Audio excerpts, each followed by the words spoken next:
Generally, the most popular form of conflict is over opposing needs or wants.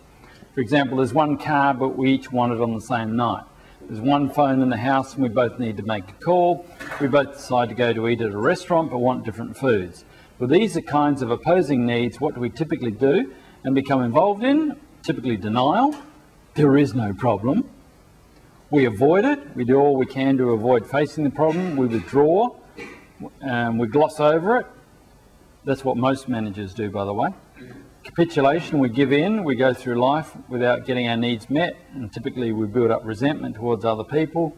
Or domination, we impose our own way onto the other person.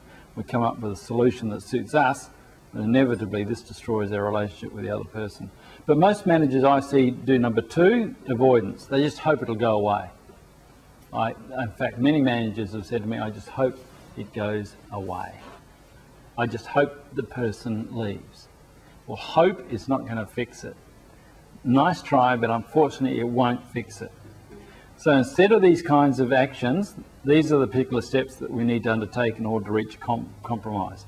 So the staff member comes to you with an issue, and it may well be that they're coming regarding job roles. So what would they say? What could they say to you regarding the job roles or the fairness issue? What would they say? What's an opening gamut? What's an opening line? Okay, good. So step 1 is put your what? Probably won't get it because it's a difficult one, but you need to do it immediately. And it's what I call your shield. Put your shield up. What do I mean by your shield? It says there in the small print, immediately try to picture a protective shield surrounding you before you respond. This buys you a few seconds to examine your critic's intentions or to be able to assess the conflict. Should you explore the criticism further as a possible way to grow professionally or personally, or should you dismiss it only as a hurtful message? Now, this is really important, this shield. Now, for some people, they actually take a deep breath. They just go.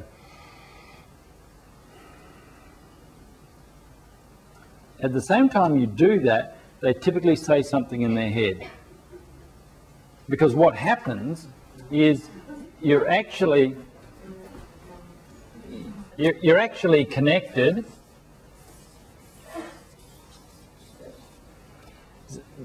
The body is connected, so there's a mind that is just self-talk, and there is the emotion that goes on down at this level.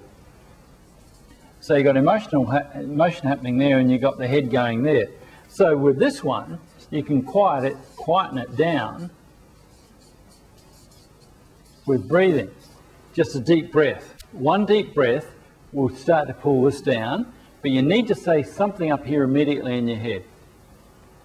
Your self-talk, actually, those two feed off each other. If you say, oh my goodness, this is fantastic, you get a particular emotion.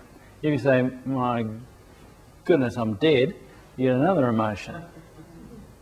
Right? So that they are connected. You are connected.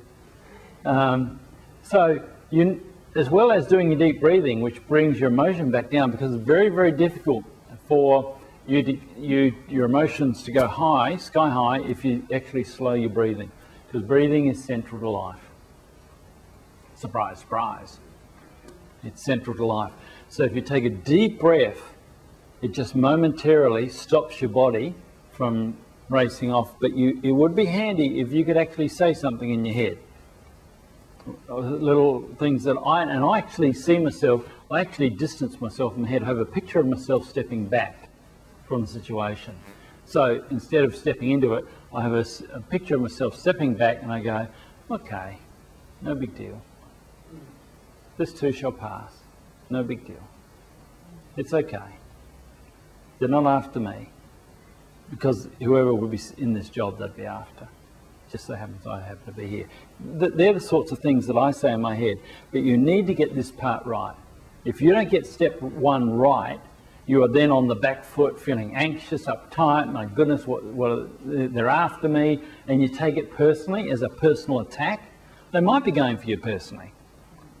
They might be going for you personally, but you still need to have your shield there. because otherwise you are not going to be able to function too well. Does that make sense? So think about how you would take a deep breath and what you would say in your head. I want you to write it down, because when you write it down, your brain gets it. What would you say in your head that would be a little comment or a little phrase or a little word? The words I use are, it's no big deal, this too shall pass, it's okay, they can have their day in the sun, whatever you want.